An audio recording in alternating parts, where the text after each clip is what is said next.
Bueno, seguimos con la lectura de auditoría, unidad uno.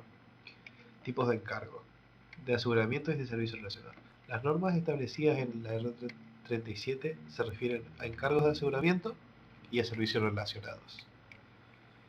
1. Encargo de aseguramiento. Encargo en el que un contador expresa una conclusión con el fin de incrementar el grado de confianza de los usuarios a quienes se destina el informe acerca de los resultados de la evaluación o medida de la materia objeto de análisis sobre la base de ciertos criterios. Vamos a bajarlo un poco. El resultado de la evaluación o medida objeto de análisis es la información que se obtiene al aplicar dichos criterios, es decir, el registro de independencia del contador. En la presente norma existen dos tipos de encargo que un contador puede realizar: el encargo de aseguramiento razonable y el encargo de un aseguramiento limitado. Eh, en función de cómo se suministra la información sobre la materia objeto de análisis, un encargo de aseguramiento puede ser un encargo en una afirmación o un encargo de informe directo. Encargo basado en una afirmación. En este tipo de encargos, la información sobre la materia objeto de análisis es puesta a disposición de los usuarios por parte del responsable, que puede ser o no la parte contratada al profesional que emite el informe. Tal es el caso, por ejemplo, cuando el contador concluye sobre la afirmación hecha por la dirección de una entidad sobre la efectividad de su control interno.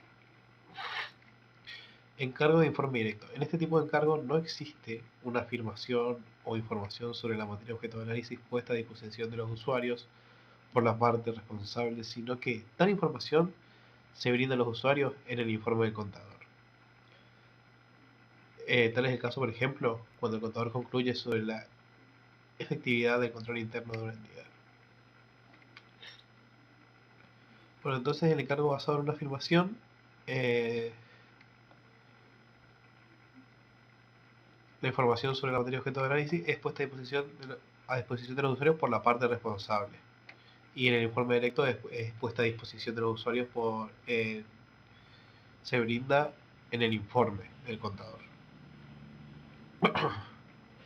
La parte responsable sería la empresa, sería en el primero.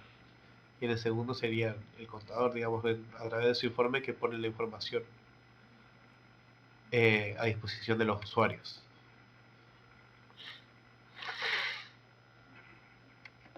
En función del nivel de aseguramiento que el servicio pueda proveer a los usuarios puede ser encargo de aseguramiento razonable. El objetivo de un encargo de aseguramiento razonable es una reducción del riesgo de tal encargo a un nivel aceptablemente bajo en función de las circunstancias, como base para la expresión del contador de una conclusión de forma positiva. Por ejemplo, en mi opinión, la afirmación de la dirección sobre la efectividad del control interno de la entidad en todos los aspectos significativos, de acuerdo con los criterios establecidos, es razonable.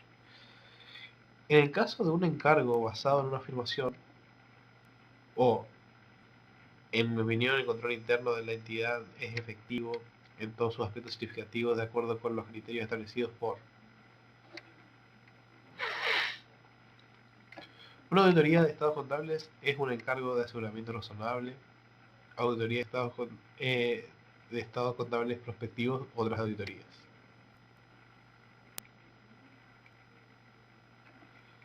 Encargo de aseguramiento limitado. El objetivo de un encargo de aseguramiento limitado es una reducción del riesgo de estar encargo a un nivel aceptable en función de las circunstancias, siendo su riesgo superior al del encargo de aseguramiento razonable.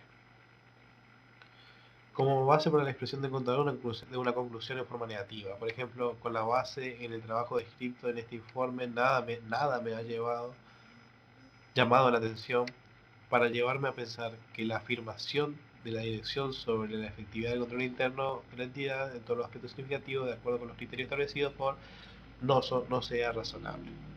En el caso de un encargo basado en una afirmación o con base en el trabajo, bueno, esto en el caso de un encargo basado en una afirmación, o con base en el trabajo descrito en este informe, nada me ha llevado llamado la atención para llevarme a pensar que el control interno de la entidad no sea efectivo en todos sus aspectos significativos de acuerdo con los criterios establecidos. Ese es el caso de un encargo directo. Una revisión de estados contables de periodos intermedios es un encargo de aseguramiento limitado.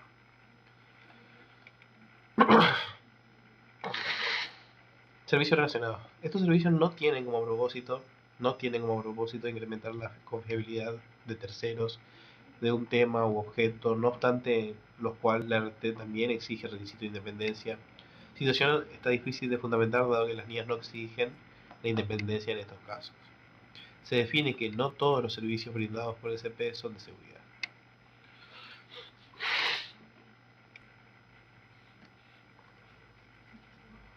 Bueno, seguimos acá. Significatividad.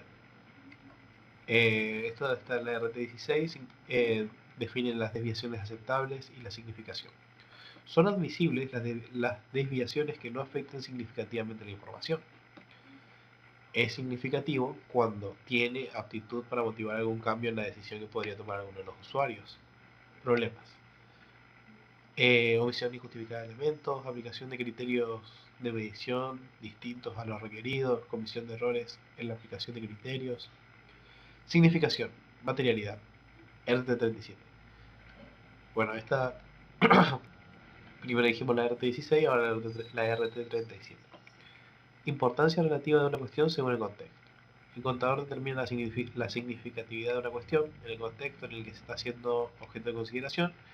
Ello puede incluir, por ejemplo, evaluar la posibilidad razonable de que el informe emitido por el contador cambie o influya en las decisiones de los usuarios a quienes se destina el informe.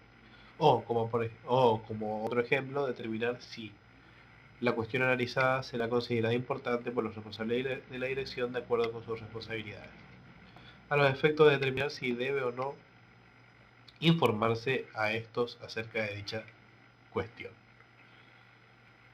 La significatividad puede ser resultante tanto de factores cuantitativos como de factores cualitativos, tales como la magnitud relativa, la naturaleza y el efecto sobre la cuestión analizada y los intereses de los usuarios a quienes se destina el informe o destinatarios.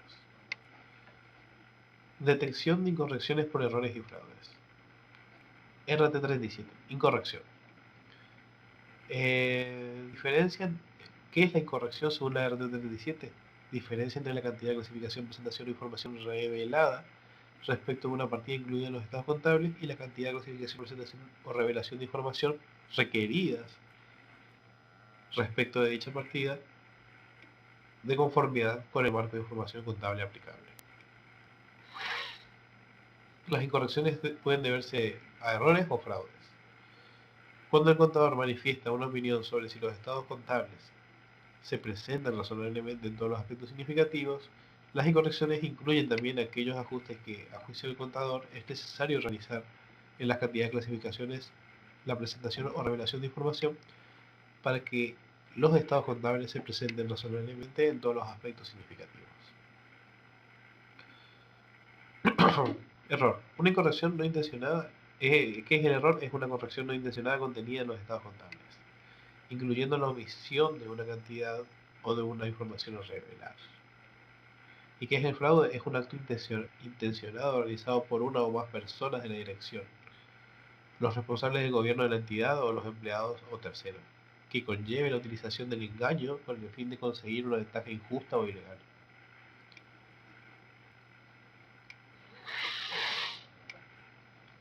Seguimos.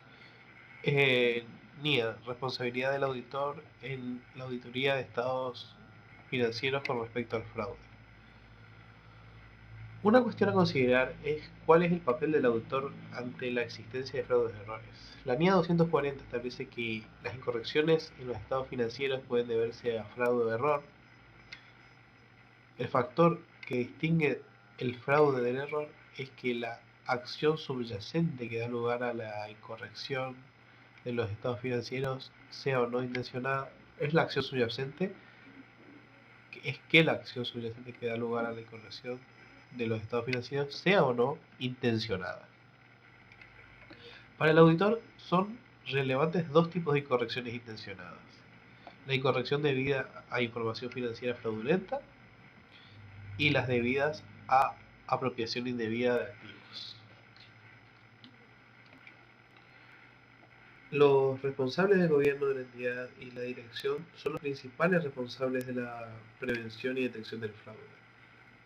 El auditor que realiza la auditoría de conformidad con las NIDA es responsable de la obtención de una seguridad razonable de que los estados financieros considerados en su conjunto están libres de incorrecciones materiales debidas a fraude de error. Debido a las limitaciones inherentes a una auditoría, existe un riesgo inevitable de que puedan no detectarse algunas incorrecciones materiales en los estados financieros, incluido aunque la auditoría se haya planificado y ejecutado adecuadamente de conformidad con las NIDA.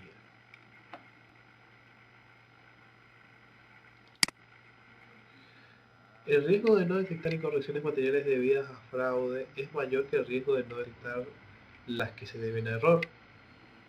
Esto se debe a que el fraude puede conllevar planes sofisticados y cuidadosamente organizados para su ocultación, tales como la falsificación, la omisión deliberada de registros de transacciones o la realización al auditor de manifestaciones intencionadamente erróneas. Dichos intentos de ocultación pueden ser aún más difíciles de detectar cuando van acompañados de colusión. La colusión puede inducir al auditor a considerar que la evidencia de auditoría es conveniente cuando en realidad es falsa. La capacidad del auditor para detectar un fraude depende de los factores tales como la pericia del que lo comete, la frecuencia y el alcance de manipulación, el grado de colusión, la dimensión relativa de las cantidades individuales manipuladas y el rango jerárquico de las personas implicadas.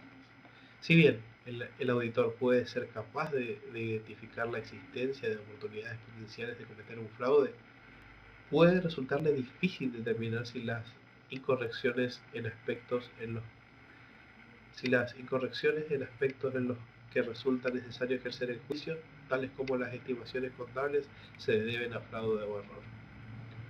Por otra parte, el riesgo de que el auditor no detecte una incorrección material debida a fraude cometida por la dirección es mayor que en el caso de que el fraude cometido por empleados, porque la dirección normalmente ocupa una posición que le permite directa o indirectamente manipular los registros contables, proporcionar información financiera fraudulenta o eludir los procedimientos de control diseñados para prevenir que todos los empleados cometan fraudes de este tipo.